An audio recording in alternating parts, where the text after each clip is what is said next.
Welcome to another video from C++ for complete beginners.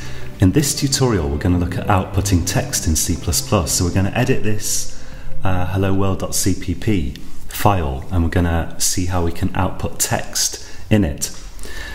So what I'm going to do actually is I'm going to start a new project. Let's go to File, New, C++ Project and select Hello World C++ Project, and let's call this outputting text. Now at this point you're probably kind of feeling that the main program looks really crazy, and a really good thing to do is type it out yourself from scratch. Let's in fact delete all that, and I'm going to type just the kind of essential basic program myself. So whoops, what did I do then? I'm not sure. So you need to start with a hash sign like this. I think in America this is called the pound sign, but in Britain anyway we call it the hash symbol. So you need a hash symbol and the word include, and then an open an open angle bracket. And when I type the open angle bracket, Eclipse automatically puts in the closing angle bracket. And in the middle of that, I'm going to type iostream. So iostream actually stands for input output stream. And by the way, don't worry too much about the stuff I'm telling you here. What I'm trying to do is get you familiar with this main program little by little. But the important thing here is just to be able to complete the task that I'm going to give you in this tutorial later. So what this is, it's actually a file that we're literally taking from somewhere else and we're putting it into our main file before the build is run. That's what's happening behind the scenes, and that's what include does. But don't worry about that. So you need that, and then we need to say using name space standard, and you finish this line with a semicolon. And very often you'll need to finish lines with semicolons in C++. That's something that you gradually get used to. When you start, you always forget them and you miss them off. But with practice, you'll just learn to automatically put the semicolon at the end of lines where they are needed. And after this, you can type int space main and an opening and closing round bracket. So again, Eclipse put the closing round bracket in for me.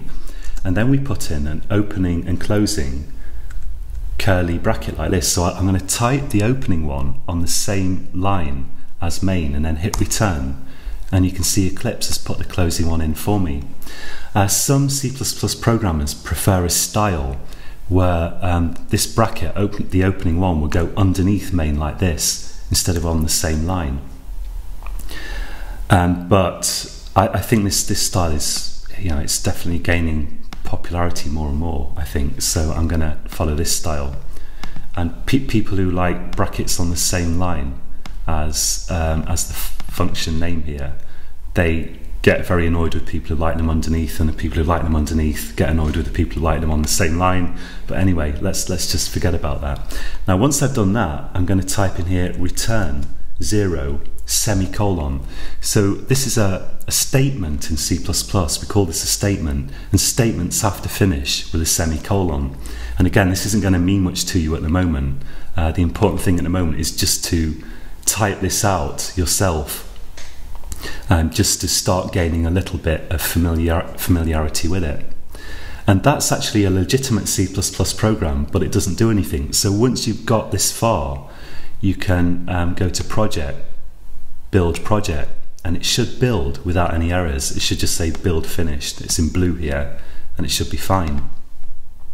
Now to output text, we use something called cout.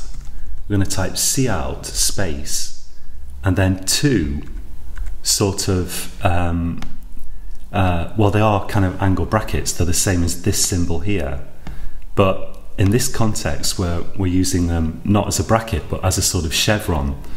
So following that, we leave a space, and in double quotes, and Eclipse has put the closing double quote in for me, and it must be double quote, not single quote. You can type something like this is some text, full stop.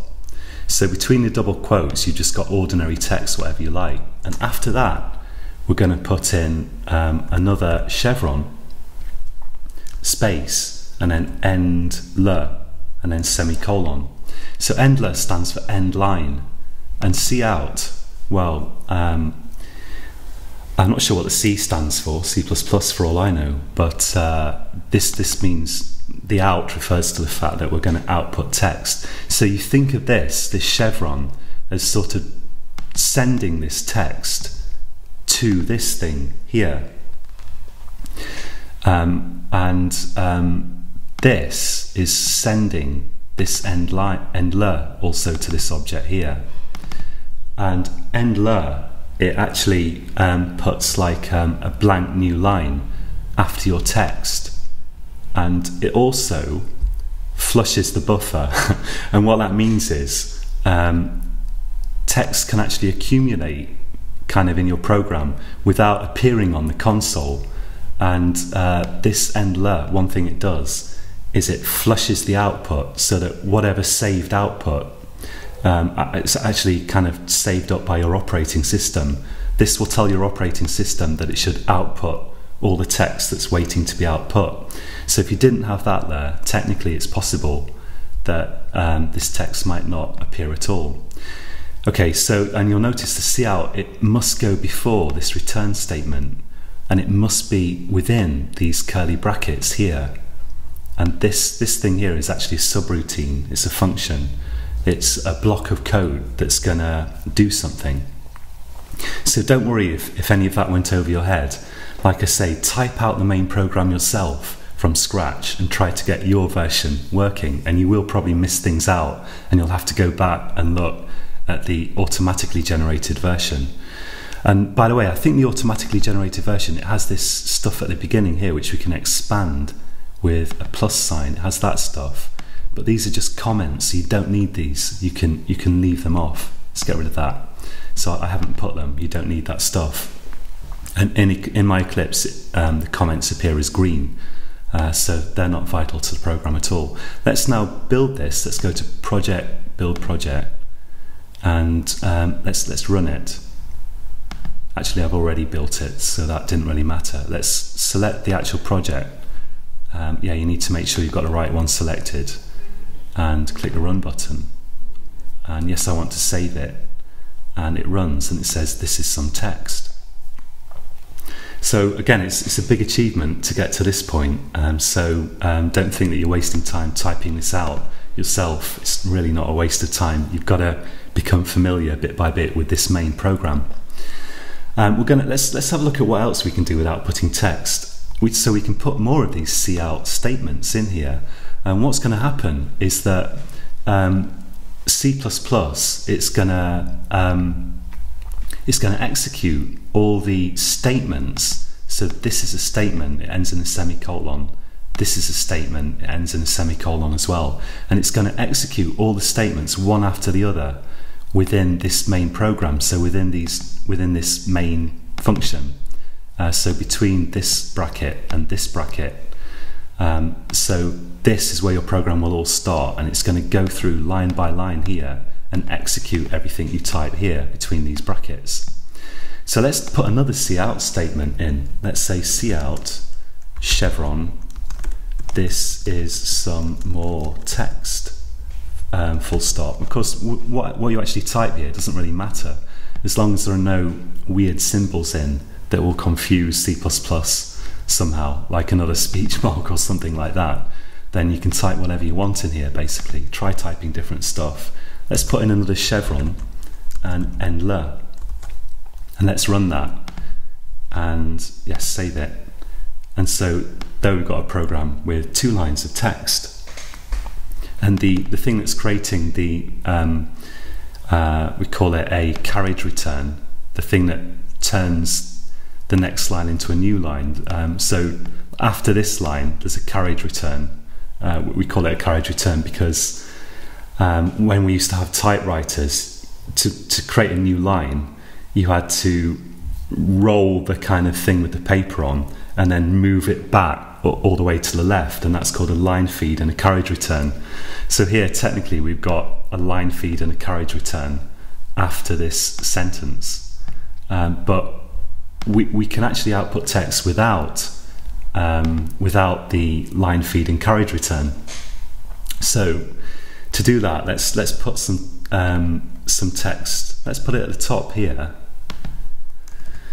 Let's type cout chevron, two kind of left pointing angle brackets, and let's type starting program ... and then let's type another chevron and end and semicolon. So sorry, not end, flush. Yes, okay. So what flush does is it tells your operating system to output this text, but it doesn't create a line feed. I think I was thinking end. I think in Visual C++ it used to be end and not flush, but I might be wrong about that. But in any case, flush works. So it's going to flush the text. It's going to tell the operating system, I've output some text. Please clean out your memory and actually output the text from it. Don't save it up. But it's not going to create a line feed or a carriage return. So it's not going to go to the next line. So to see the effect of that, let's run this. Click the run button, and you can see we've got starting program, and then immediately it says this is some text. So because there's no endler here, we didn't go to a new line before outputting this. Excuse me. So try that for yourself. Try flush and try creating a program with multiple lines of text in like this. You can mix lines ending in flush with lines ending in endler. It's absolutely fine. And one more thing that I'm going to show you here is you can also output multiple bits of text with one cout. And at the moment that's going to sound like it's pretty useless, but you're going to see later on that that's actually extremely useful. So let's go here maybe, and let's type another cout, another chevron, and let's type I don't know actually, let's type banana, and then we'll put another chevron, and in double quotes again we'll type apple, full stop, and then we'll have another chevron, and then let's type orange, and then finally let's type chevron and endler. So we'll save that and run it, and what do you think is going to be the result of running this? And you're probably going to guess that it's going to type banana full stop, apple full stop, orange. Might have a full stop there as well. But there's something not quite right with this, and we'll see that. So let's select the project, click run, and you'll see that there's no space after banana, apple or orange, and that's because we didn't tell it to output a space. So to do that, well, we could do something like put in another chevron and literally have a pair of empty quotes with a space between them, and then we'd get a space after banana. If you look at that carefully, it all makes sense. So there's banana, and then we're outputting the space, and then apple and orange. So we're outputting that, then we're outputting this, then apple and orange. But let's get rid of that. Put it back how it was before. The easiest thing to do is just put a space after that full stop within the double quotes, because normally in C++ blank space is ignored. The blank space is there to help you make the program visually appealing and visually understandable so that you can easily see how it works. And we'll put one after the full stop of apple and after the full stop of orange as well. And let's try running that. So it should look pretty good. And there we go, apple, banana, apple, orange. You might wonder what would happen if you didn't have this flush there. Would it still work? Or if we didn't have this endler there. Let's try it. And it probably will work. Let's see. Save it and click run. Yeah, so this text is actually still coming out. But there's no real guarantee that it will come out unless you have either endlet or flush after it somewhere. Because especially if you've got a big program that's producing a lot of text, if you want the text to appear immediately, you need endlet or flush. We say it's flushing the buffer because otherwise the operating system might save up a big wodge of text and then output it only when it's got a huge big wodge of it. But this forces the operating system to output all the text straight away. It's flushing its buffer. The buffer is like an area of memory where it's saving your text. And we say flushing the buffer like cleaning out the buffer, the memory, and outputting everything that's in it. Okay, so have a go at that. And before you do, there's one more really, really, really vital thing that I'm going to mention here. And that is formatting. Because you'll notice that in my main program here, I've actually got a tab before each of these couts. So between these brackets here, between these two brackets, all the statements are indented with a tab. And if you've typed it without that tab, it still works. So if I run this, yeah, it still works. But this isn't right. It shouldn't be considered right. Yes, it's a working program, but indentation, correct indentation in C++ or any programming language helps massively for you to be able to understand the program. And one of the key things that beginners tend to do wrong is they get the indentation wrong, and then they can spend hours, even days, trying to figure out what's wrong with a program, when if the indentation was right, they would have seen instantly what was wrong with it. So it's vital that you get the indentation right, absolutely vital, just as important as remembering these semicolons and stuff. Even though bad indentation won't stop it compiling, it's still going to be a rubbish program if you don't get the indentation right. So between curly brackets like this, you indent everything with a tab.